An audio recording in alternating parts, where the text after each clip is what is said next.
This is ogforums.com Real Talk, an unfiltered, independent perspective on Acumatica Cloud ERP. My name is Tim Rodman, and I want to mention three things in this pre-recorded intro before we get started. First, thank you to our sponsors. Our first sponsor is Paya. Paya offers Acumatica users a suite of industry-leading payment orchestration tools. Far beyond native Acumatica payments, Paya enables EMV NFC terminals for countersale. They offer a frictionless customer portal through their click-to-pay solution, and they support most e-commerce platforms and point-of-sale solutions used with Acumatica, such as One Retail and AcuPOS. And best of all, omni-channel reconciliation is available for all their solutions. Our second sponsor is DataSelf. DataSelf Analytics is a revolutionary reporting solution that enables organizations to make the most informed decisions faster and easier than ever. It uniquely simplifies business intelligence, empowers anyone to build and access dashboards, and delivers critical business insight when and where you need it. Our third sponsor is Aldrich Web Solutions. Are you a distributor using Acumatica, yet struggling with an e-commerce fit? US-based Aldrich Web Solutions out of Marion, Illinois, has 2 decades of experience helping distributors find success online. Our team of experts built the integration, creating websites that work effortlessly with Acumatica. With our reputation for swift customer service and meticulous attention to detail, we are the perfect fit for distributors needing online solutions. Please take a minute to support this podcast by clicking each one of the sponsor banners located at augforums.com/sponsors. Our sponsors track clicks, and every click helps to support this podcast. The second thing I'd like to mention is that I'm always looking for victims. I mean guests. If you use Acumatica in any capacity, no matter how small, I'd love to talk with you. Check out augforums.com/podcast and click the link near the top of the page to learn more about being a guest on the podcast. Third and finally, I'd love to see you listed on my Rolodex. Check out augforums.com/Rolodex to find out who else is using Acumatica and read the instructions at the top to see how you can add yourself to the list. All right, that's it for the pre-recorded intro. Let's get started. Today is Friday, January 17th, 2025. Welcome to 2025. And this is episode number 143. You can find related links on the episode page at augforums.com/episode 143. Today I'm talking with Fabrice Henrion from Odoo ERP. And before I give Fabrice a chance to introduce himself, this is not your typical episode. I keep all these episodes focused on Acumatica. Why is Fabrice on here from Odoo? The reason is more and more, especially this past year, I've had partners. I just think the Acumatica partner channel, especially those who have been around for 5 to 10 years, it just ain't what it used to be, right? The good old days are gone. And that happens, I think, with every single publisher as they become more of the corporate giant type. And so, I've had several partners say, I'm wondering if I should pick up another product in addition to Acumatica. And so this episode is really aimed at Acumatica partners, VARs, value-added resellers. So customers, I don't think are going to get anything out of this episode. But I myself have thought, I've seen Odoo over the years here and there and thought be cool to do a little bit of a deeper dive. And for a lot of partners, sometimes just listening to an episode like this helps you scratch the itch. You're like, okay, all right. I looked around a little bit and I feel better. But then other times you're like, maybe it would make a lot of sense to add another product like Odoo. So that's why I'm doing this episode today. And Fabrice, thank you for being willing to come on with 2 minutes of chat before we hit record. And hey, how are you going? You're going with this no prep format. That's pretty brave. You do have full authority to just say, hey, Tim, I don't think it went great, and we won't publish it. But with all that said, thanks for coming on today. Thank you, Tim. Thank you for having me. Pleasure to be here. And I'd love to hear more about your personal background first before we even talk about Odoo. I always like starting off. Maybe you could tell us where you grew up, where you went to college, and how you got into the world of ERP. Absolutely. Well, I'm originally from Belgium, so I was born and raised in Belgium. I studied in Belgium and in the US. I went to college also on the East Coast. And I've been passionate about business and software since a very early age. I got my first computer at 8 years old. And my passion was or my dream, I should say, was to work in software in Silicon Valley.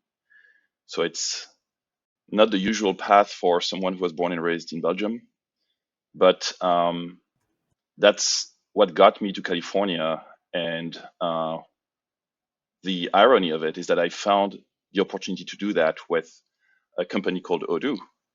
And I was hired to start. Which is a Belgian-based company, right? Which is a Belgian-based company in the first place. And I was hired to start the American operations for this very small 19 employees Belgian company 15 years ago. And I took my backpack and a one-way ticket. And that's how I got to California to start Odoo in the US. So I didn't even know that background. Love it. This sounds like I love hearing kind of the evolution and history of products. That matters to me.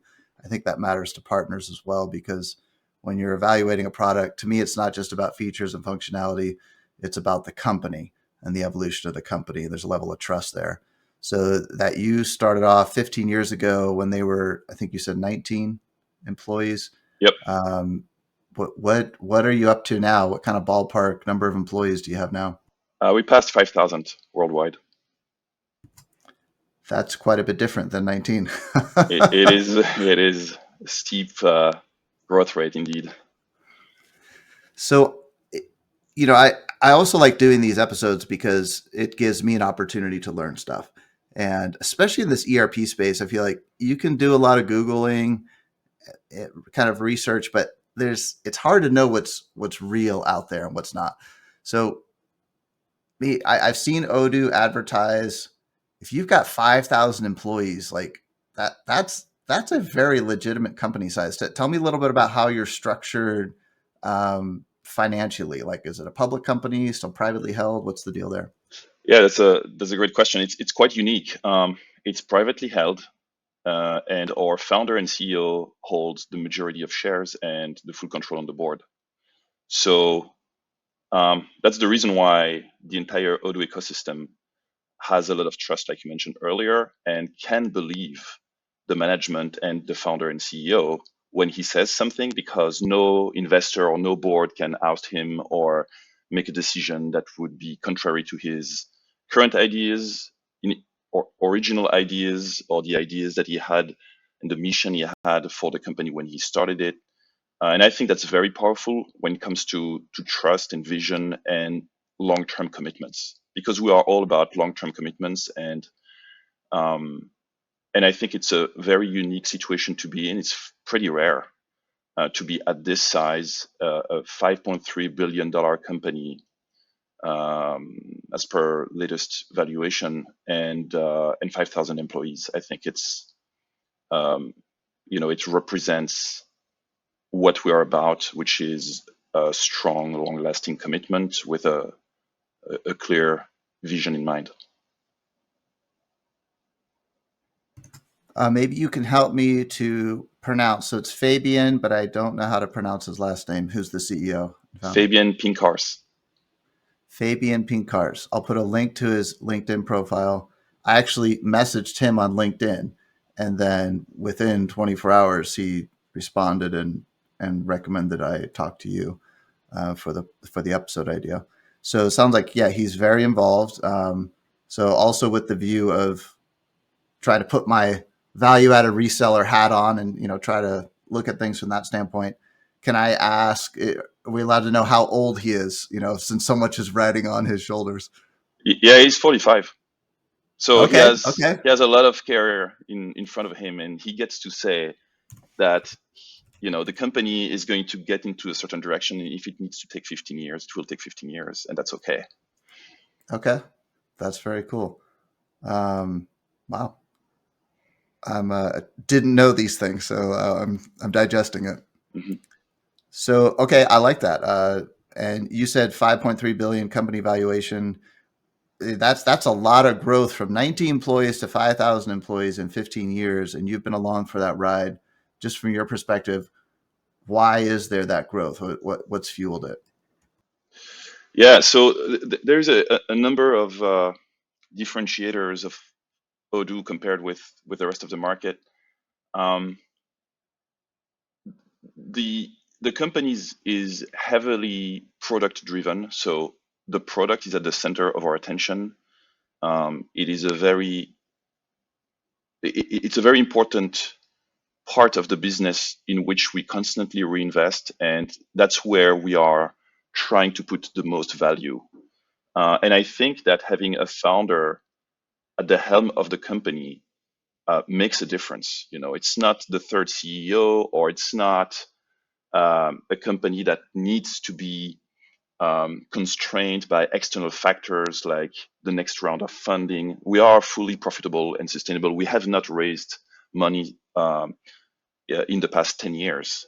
Any transactions you might see online is secondaries. So we are we don't have external constraints, and we have our founder and CEO with the mind of a company that knows what it means to build a software application and wants to keep improving on that product. So a very product centric company. And of course, some people might say that Odoo is an ERP, but it can also be seen as a suite of integrated business applications, because the scope of the software is extremely large. Of course, we do the classic ERP features with your inventory, manufacturing, and the likes, but we go much more beyond that. We Over the years, we've included website builder, e-commerce, point of sale for retail and restaurants, HRIS, things like subscription management or events management or electronic signature. So it's a very wide scope on the product side, uh, and uh, and also another huge differentiator of Odoo is that the uh, the source code is fully available. So we have a community edition of Odoo, and we have an enterprise edition. The community edition is fully open source. You can go to GitHub right now and download, study, modify, and redistribute the software and use it. And we have Odoo Enterprise Edition, which is a layer on top of Odoo Community with additional features, and proprietary features and paid features, which is at the heart of our business model. And that the fact that Odoo is open source and that the source code is provided in its entirety to partners makes a huge value proposition on that side. So very wide scope, there a lot of transparency on our pricing, a lot of transparency on our product with the open source nature of the business model, and then very affordable. $25 per user per month in the US. A lot of value packed in an affordable price is another aspect that made us grow extremely quickly. We want to help small, medium, and large businesses.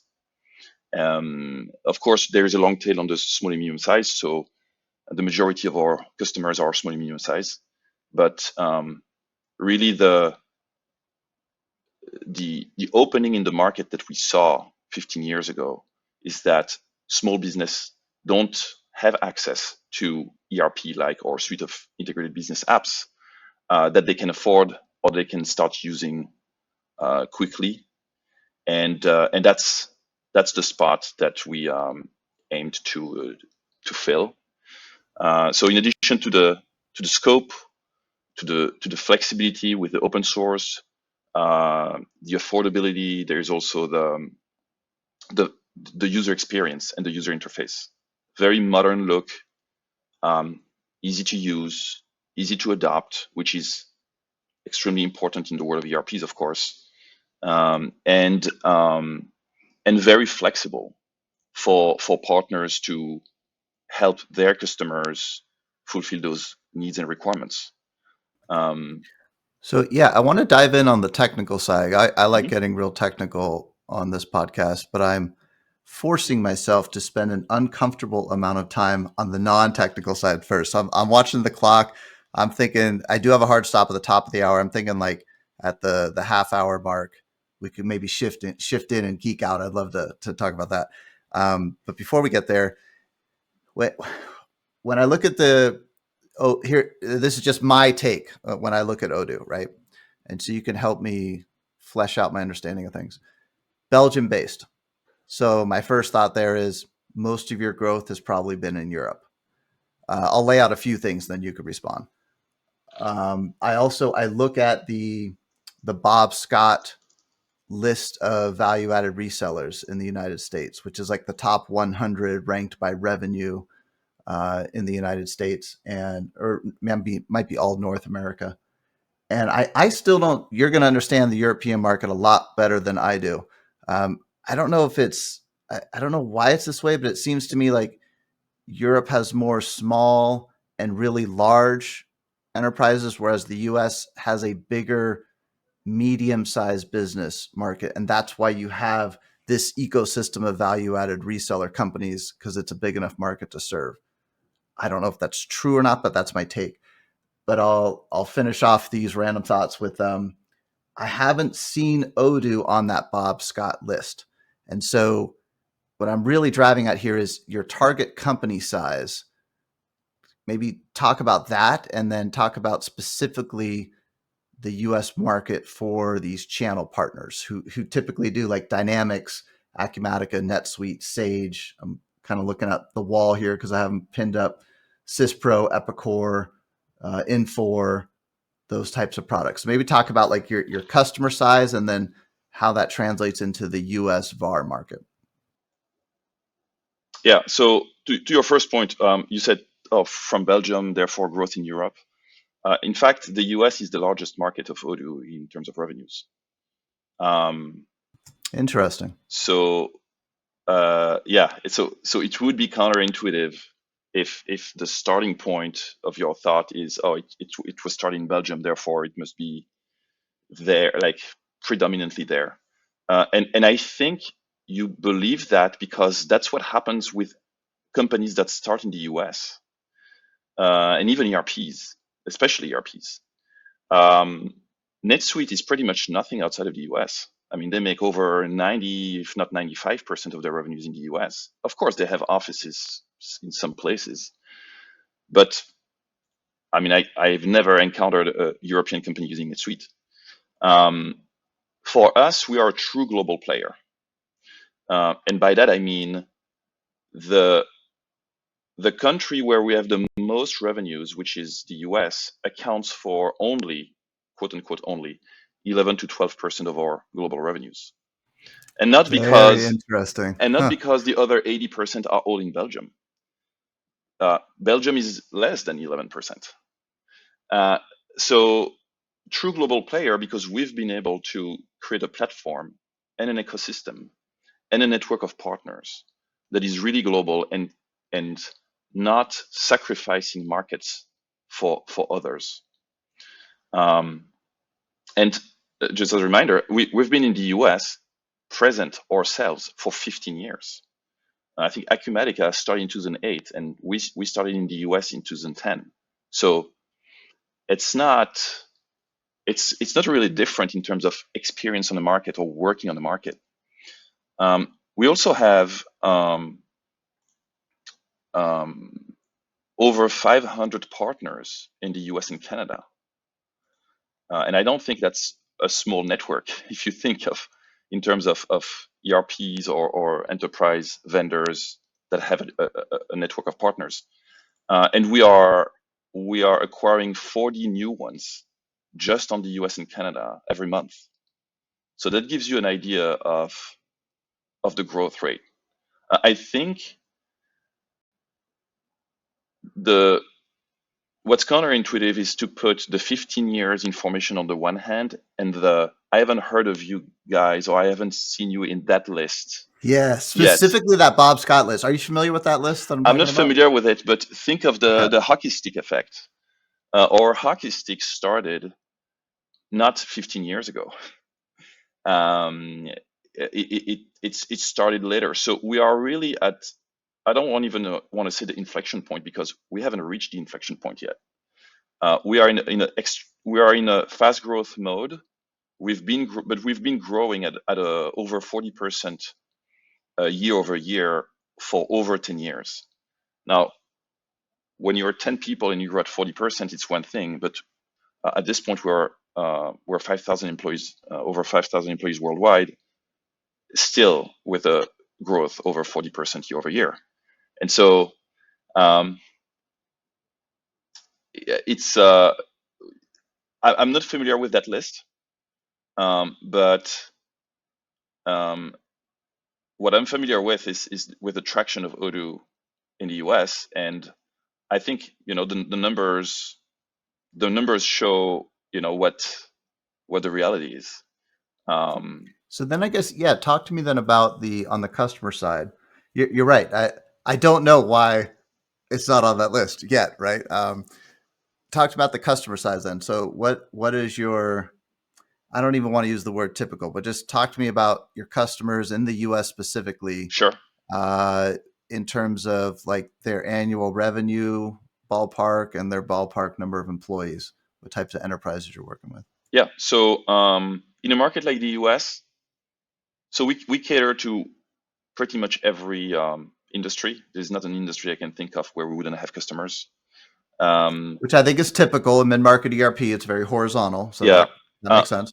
and of course, we're gonna have the usual, manufacturers, distributors, e-commerce merchants that ERP packages can cater to, but really it goes very horizontal on every industry you can think of. And the typical customers are going to be anywhere between 1 to 500 users. So that's where we're going to be for the most part. Of course, we have customers that are larger than that, but for the majority of our customers, we're going to be in the 1 to 500 users region, and that's how we get such large quantities of customers. We passed 130,000 paid customers worldwide, with 12 million users on Odoo, if you account for the community edition and the enterprise edition. So we have an extremely Hold large on, number of I'm getting my users on the platform. calculator out there. Wait, the 130. Say that again. Paid 130,000 was like number of companies. Yeah, 130,000 is the number of companies. 12 million is the Okay. total number of users, including the community edition. Okay. So you So wouldn't be paid able to just divide. companies. Yeah. You wouldn't I be was able to trying to divide one just by the other. divide the two there. Okay. All right. Yeah, that would come out with 92 per company, but that does, okay, that kind of apples to oranges comparison. Okay. What about like ballpark annual revenue? Like, are these your typical US customer? Is this like a company doing 5 million a year revenue, 10, 50, or We where are have they at? we have everything from freelancers who incorporated yesterday to large corporation, like multiple hundreds of millions companies. Okay. Which is typically what I see as being kind of the top end of that mid market. It's like that 3, 4, 500 million. It starts to top out and you start looking at a SAP or something in that space. But for me, I specifically think of like that 50 to 100 million revenue company, because to me, there you're really starting to hum along in terms of getting the benefits out of an ERP. You might not have numbers on that, but you think you have a decent portfolio of customers in that type of a size? Yeah, definitely. Yeah, I wouldn't know the exact number off the top of my You head. know way more numbers than I was expecting to, by the way. Okay. So I just thought I'd get a little greedy and start really drilling down. But yeah, I think that's the other thing from my perspective, perception wise. I like, oh, Odoo's for small companies. And maybe that's not the case. Yeah. And that's where that Bob Scott list comes back into play, because I think that's those types of consulting companies are really feasting on not small companies. There's a whole Mhm. QuickBooks space and a zero space that's kind of dominated by bookkeepers and tax accounting firms. That's not the Bob Scott list, right? And so, yeah, it'd be interesting to kind of drill into that and figure out why Odoo's not on there yet. Um, yeah. So maybe let's take, if you could just think of one. Oh, go ahead. You can respond to that first. Go ahead. Yeah, and that's what I'm going to say is because I'm not familiar with that list. But one thing that's important to know when it comes to our marketing strategy is that we don't pay to be part of lists. So you will not find Odoo in the Gartner Magic Quadrant. You will not find Odoo at IDC. You will not find Odoo at Forrester, because so far at least we have taken the approach of not paying to be listed. And they are contacting us, but they want that software vendors play the game according to their rules, and there is a limit to that for us. So I if love that, by the way. I you love know, that. And so our marketing strategy is also fairly different from traditional ERPs, and that might be the reason why you will not see us in those lists. okay. Um, the Bob Scott one in particular, actually, I'll stop talking about it. I'm going to send it to you afterwards. Maybe we could do a separate episode just talking about that list. Okay. So maybe then let's go, let's try to think of a company that's in that like 50 to 100 million revenue spot. And you might not have one off the top of your head, but just try to like pretend, if you don't have one off the top of your head, that we're thinking in that space. So, a lot of times these are still privately held companies, maybe kind of been in the family for a while, but they're legitimate. They've got sizable operations with hundreds of employees, and they're legitimate sized companies.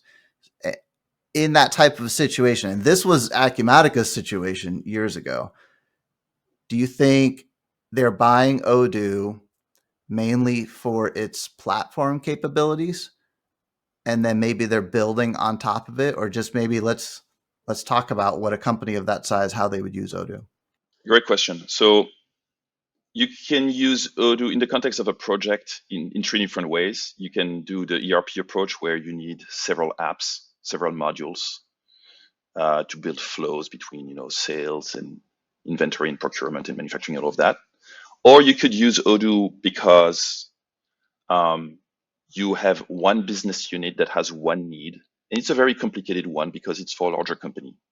And so they're going to be using one module with a lot of customizations. Or the third approach could be what I call a framework project, where the features and the apps is not as important as what the technical framework has to offer. And what we see is that generally it's not always the case. And I have a couple examples and customers in mind in the vicinity of what you've mentioned. But what we generally see is that the larger you go, the more likely it is that it's just one app instead of 10 apps. When we have a 10 user customer who are more likely to have like 8 or 10 or 15 apps that they are looking for because they do it for their entire company. Really? I would And have thought different. The and for the opposite. Interesting. and when you go too large, I mean, uh, you're not going to sell the full ERP to a company that already is dealing with 200 different pieces of software, because that would be just too much for them to replace everything at once. So even if that's the intention, they're going to start with a smaller scope. It could be one business unit or one region or one need. And then you get to the third approach, the framework project, which is when there is no software package made for that. I can remember from many years ago the case of a an internet service provider that was deploying fiber in their region or in the country, and there was a number of things and operations that they needed to keep track of. And there is no ERP that is made for ISPs who are deploying fiber. It's just too specific of a project and of a activity. And they used Odoo because of the power of its framework and the adaptability, the flexibility, the speed at which developers can develop modules and customizations on it. Interesting. So we're like right on the tip of diving into product and geeking out. There's two more things I wanted to mention before I forget. Another company that comes to mind is Zoho, Hmm. Zoho. How do you think Odoo compares to that? Because when you start talking about like a collection of apps, again, I start thinking small, and I start thinking of like a Zoho. How do you think you compare to them? Yeah, that's a great question. It's often mentioned with Odoo because from the outside it seems similar or the same.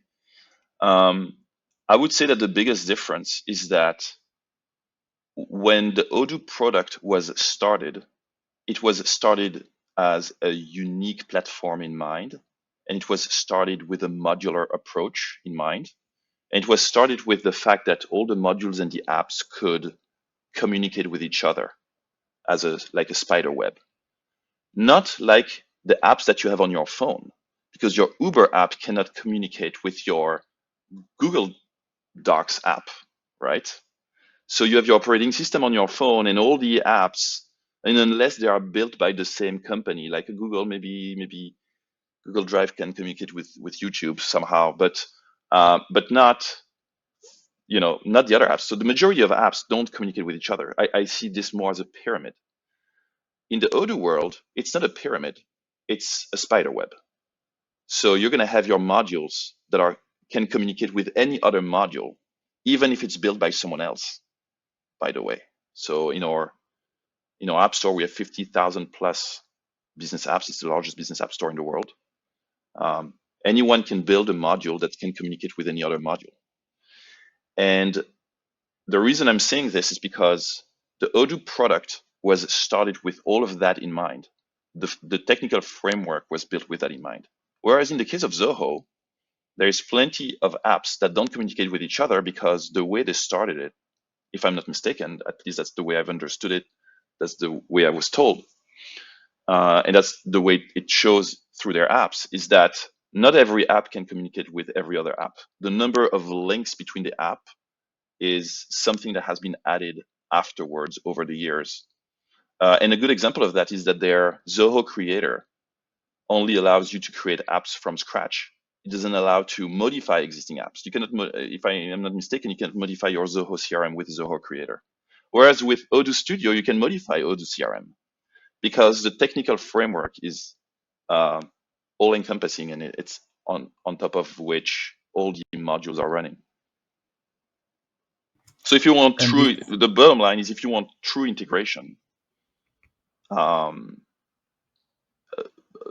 Odoo is a superior product in that regard.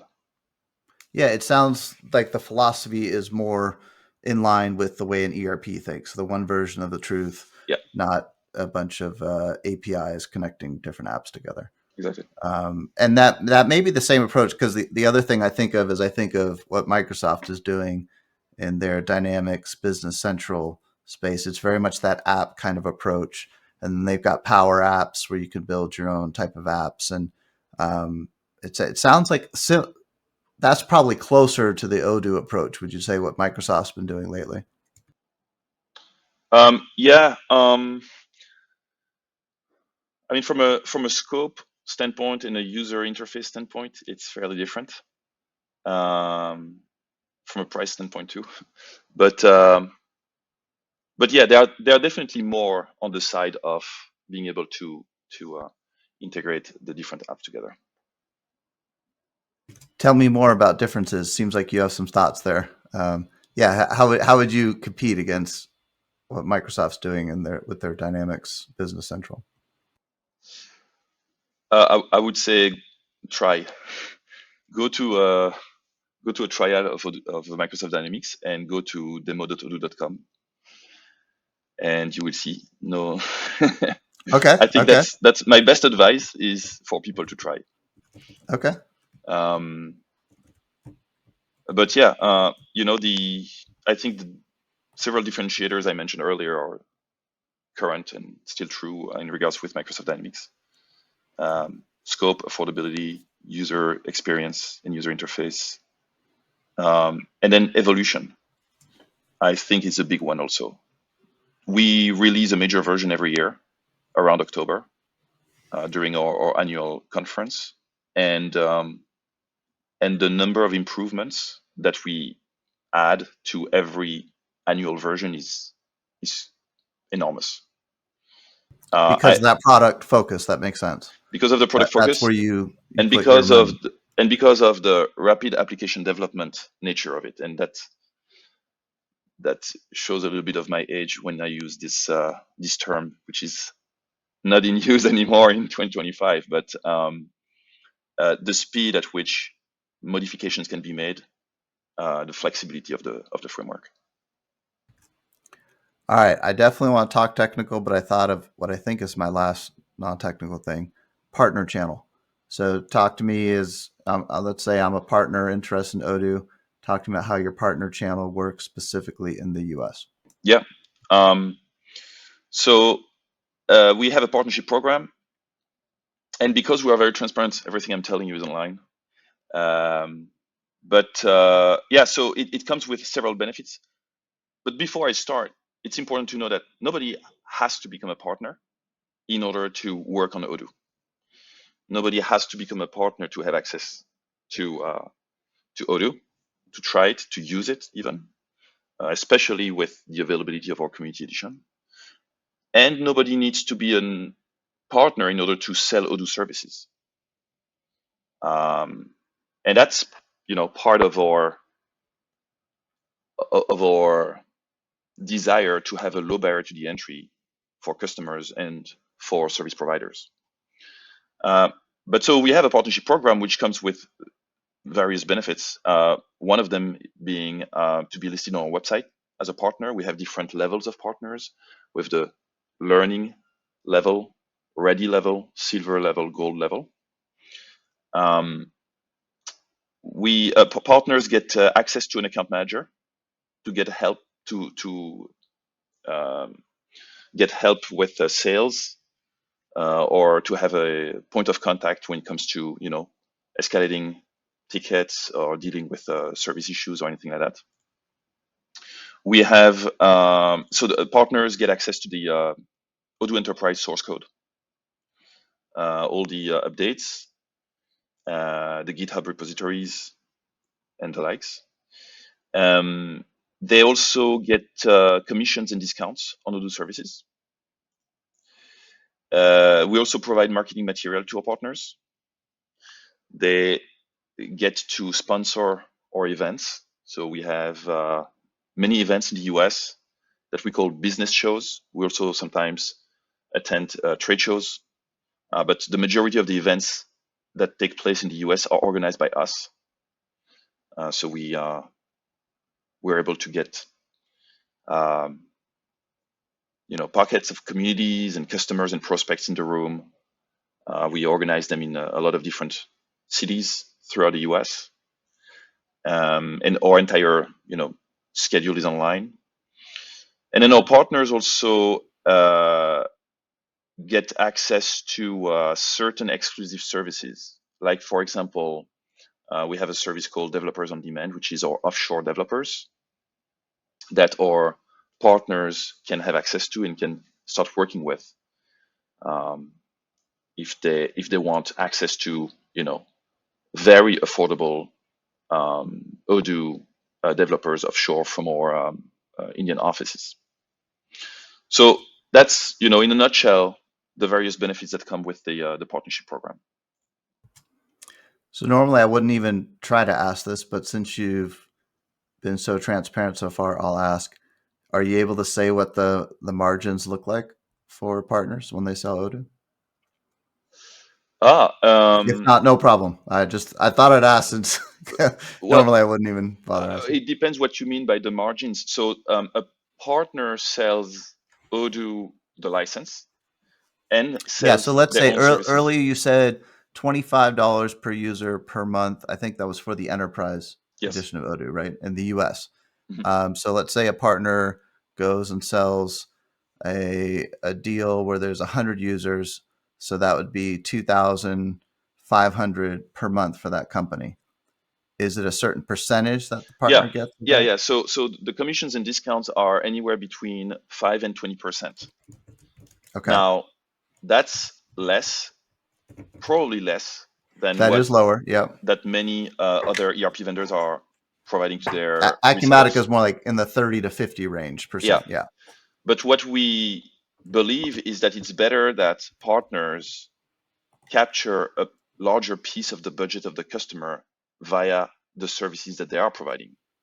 So it's Hmm. also that Odoo is more inexpensive than other ERPs. And so, uh, in any case, I don't think you can make a business in the US of exclusively selling seats Makes and sense. getting 30% or even 40%.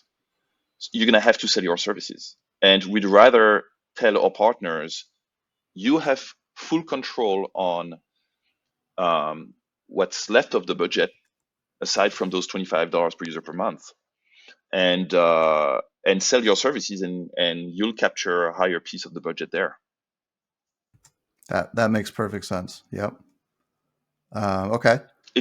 It also allows our partners to um, have more control and flexibility on how the deal is structured, because we don't come up with, okay, $150 per user per month and we give you 50%, but then that's your starting point the moment you're going to sell it to your customer.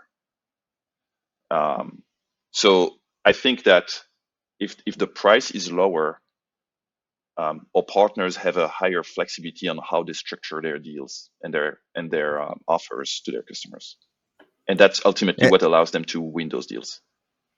And what I also kind of see there is a bigger opportunity for a partner to build a substantial app themselves and then control the pricing on that app, essentially. Exactly. Yeah. Okay. Which then kind of lends me to the technical side. So I think that's a perfect transition. So I think I saw that Odoo is written in Python. Is Yep. that correct? Okay. What about the back end of it? Yeah, what's the back end look Sure. like? So Database. so it's Python and PostgreSQL for the backend modules, and it's JavaScript for the front end. Now, Odoo has written its own framework and its own ORM. So um, building an Odoo module is very quick because of the foundational bricks that exist in the framework that is made for Odoo. It's What's ORM? I don't know what ORM is. it's a object relational mapping. So Okay. it's at a very surface level, it's the idea of saying, we're going to refer to objects and fields instead of referring to database tables and columns, Gotcha. but with an additional layer of security. So all the access rights and security is included in it. The sessions are included in it.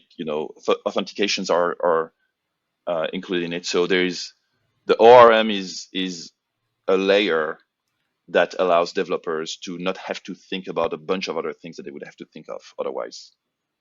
That And sounds like the data access class layer in Acumatica because it's basically as close as you get to the database when you're writing the code. Um, but then it'll pick up things like whether you have access to that particular warehouse or that customer, because there's a security level to it as well. yeah, it's possible. I'm not familiar with the Acumatica framework, but uh, that adds a ton of convenience, of course, for the developers. And the cool thing that also goes with the framework is that you never have to think or put any additional effort in making your development accessible via the API, because the API is also in the framework. So if you Acumatica is similar. I like to say that okay, every screen is an API. Does that sound like yeah, similar to yeah, other? Okay. you can call any single click or any single thing that you would do through the user interface through the API as well.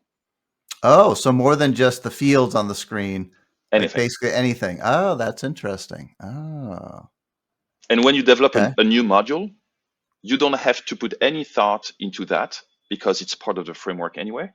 And so if you develop your module, it is inherently accessible via the API as well. So any single click, whether it's an action button, whether it's a Interesting. view, whether it's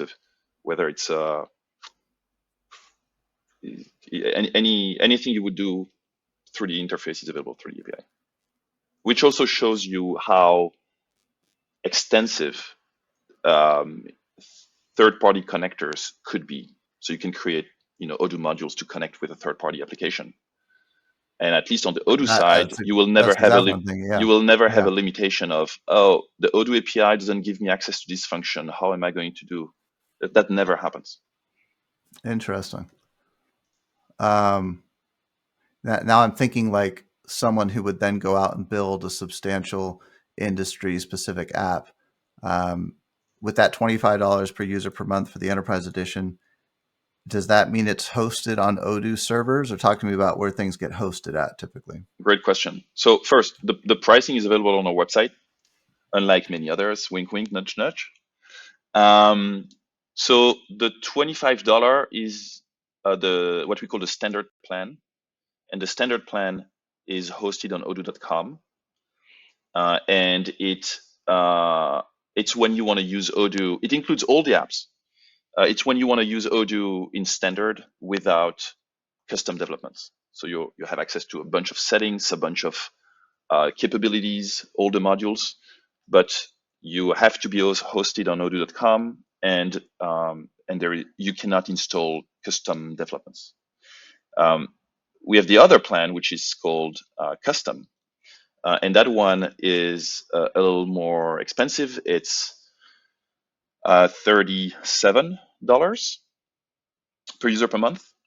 And with that plan, the custom plan, you can host Odoo either on odoo.com or on premise or on odoo.sh, which is our PaaS, our platform as a service. So we have a PaaS, which is really a platform made for developers and for partners to help them, to give them an environment where they can collaborate on custom developments, where they can have their staging branches, their development branches, where they can manage the whole deployment cycles, where they can organize their custom code, and where they can test and push their developments in production. You said you could either host it on odoo.com or on-prem. Acumatica, just in the last few years, they used to have like a lower price if you were going to host it, because then you're not paying they don't have the overhead of hosting. Now they move to you pay the same amount whether they host it or whether you pay the extra money to host it. Sounds like you have a similar model there. Yeah, it's the same for us. Whether it's you're on the Odoo Okay. SaaS or on premise, it's the same price. I mean, we Interesting. don't charge extra for the hosting of the Odoo online, but we charge extra for the hosting on Odoo SH, the PaaS. Okay. Okay. Interesting. Um, so the back end is Postgres. when I hear that, I think small again. Talk to me about the most you know about back end stuff. Like when I looked years ago at like some open source ERPs, so a long time ago, I learned a little bit about the difference between Postgres and MySQL, and that MySQL is more designed like for WordPress sites where it's good at reading, it's slower to write the data. Postgres is better at writing the data. You seem pretty technical, so maybe talk to me about uh, how much you can really lean on Postgres. Because when I hear that, I'm like, sounds like smaller companies. I need to be on like a Microsoft SQL server to really be doing high transaction volumes. But help me out there. No, yeah, no, I would disagree. I mean, PostgreSQL is extremely efficient, extremely powerful. I invite you to read articles, comparison articles between Postgres and Oracle, things like that. Postgres is extremely strong. We've been extreme. Is it still just like an open source? Who manages the code for that? Yeah, Mm. it's the Postgres. There's a community of Postgres users and developers. It's a conglomerate. I believe it's a conglomerate of different companies that Okay. are highly vested in Postgres. I can't remember if it's if there's a foundation around it or not, but I mean it's been going strong. It's one of the most active database projects around. We've been extremely happy with it. And But even we at scale, like, do you have any thoughts off the top of your head of like number of orders per month, things like that, that customers are doing? Sure. I mean, our largest users are using Odoo on Postgres. You don't have a choice. You have so Hmm. you can't change Postgres for something else. Odoo has been entirely built with Postgres in mind. Um, and our largest implementations are using Postgres. Now there is a um, everything has a limit, of course, but um, we have designs of database infrastructures that allow to go beyond what one database would be capable of doing. In fact, at our last annual conference, we had a demonstration of a live demonstration of, and it's on YouTube. You can check it out. Of extremely high. I can't remember. I don't remember the number, but extremely high volumes. Um, We'll find that episode and I'll put it in the or that video and I'll put it in the links on the augforums.com/episode 143. yeah, But yeah, we can and you can do circle from things that. you can do things in parallel. So you can have various instances where you read, even if you keep one instance where you write.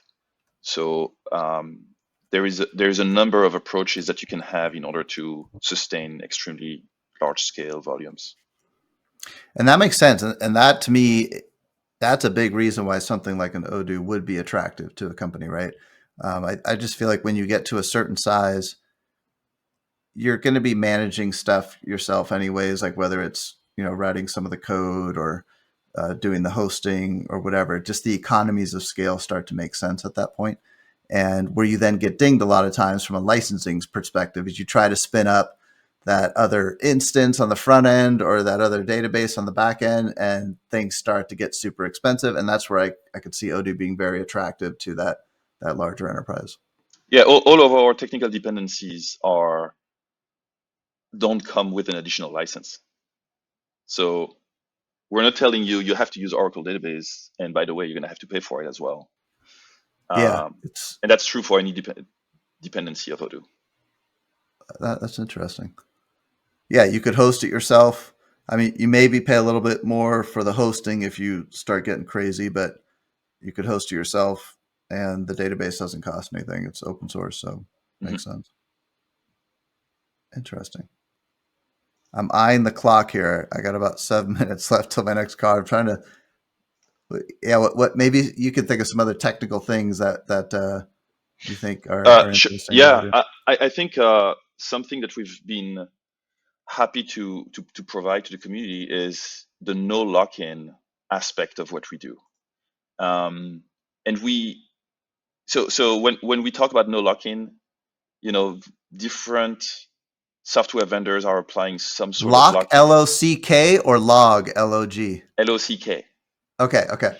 Uh, Different software vendors are applying some sort of lock-in in one part or another part of their business, and we really like to to to be able to have no lock-in, or at least the least amount of lock-in for our partners and customers. And what that means is, for example, there is like we just mentioned, there is no platform lock-in because you can host anywhere, which is not the case for, I don't know, Salesforce. You cannot download Salesforce. You cannot download um, I don't know, Oracle Fusion, or and for us it's the same. It's the same product. By the way, if you start on Odoo.com and you want to go on premise 2 years later, you can. You just download your Postgres database dump backup, and off you go, and it's the same product. So there's no lock-in on the platform. There's no lock-in on the formats because we use open file formats. We don't have some sort of proprietary format like QuickBooks that we've invented and that we force everyone to follow, and that so yeah, you can download your data in CSVs or in Postgres. You can keep your primary keys and foreign keys, unlike some other packages that make it harder. So no format lock-in, and no data lock-in, like I just mentioned. You own your data. You can back it up whenever you want. You can download it whenever you want. You can restore it to anything else you want, and everything is accessible through the API if you want to script that, if you want to script exports or imports. So you get access to the Postgres directly, even if you host on Odoo.com? Like I can write my own SQL queries and run my own SQL backups? Yes, on the pass, on a dedicated server. Okay. Um, That's what the pass is a dedicated server. Okay. yeah, Okay. you can do dedicated or shared on the pass. Now, you don't have access directly to the Postgres when you are on Odoo SaaS on Odoo.com, but you have access to the entire API, which has all the objects. So I don't think you would need to have access to Postgres because you have access to all the data through the ORM anyway. Gotcha. And then there is also a no lock-in on, like I mentioned, no dependency to proprietary platforms like Microsoft SQL. And that's true for the programming language, Python or JavaScript. We didn't invent something called ABAP that everyone has to learn from scratch. It's true for the database with Postgres, but it's true with any technical decision that we take. We want to make it available, accessible, as much as possible, all the way down to when we invent something, like our JavaScript framework is something we created internally. Even when we do that, we try to take the best out of other technologies and other JavaScript frameworks, in this case, that the community would be familiar with. So we are really trying to make it easy for everyone. I love it. This has been a very refreshing conversation. I want to digest this, and maybe we could come back on in a little while and continue the conversation, especially on the technical side. But thanks again. How do you think? Was it okay? Did I attack Odoo too much as an Acumatica person, or is it Not at okay? You all. think our No, episode? All not right, at all. good. I'm so glad we got to have this conversation, and to get to meet partners and community members from other ecosystem. It's like you said, it's very refreshing, and I very much appreciated it. It is a rare thing, right? Normally in ERP ecosystems, it's like oil and water; they do not cross. So, but it's an independent podcast, and I like doing interesting things, so Yeah, I have no problem and we doing have this. many partners who are implementing more than one product. We have about 50% of our partners exclusive to Odoo, and 50% who are um, implementing multiple products. So it definitely a story that happens in the Odoo world. Cool. Well, thanks again, and I look forward to having you back on in a future episode. Thank you, Tim. All right. Well, that's it for now. We'll catch you on the next episode of ogforums.com Real Talk. Thanks for listening, and take care.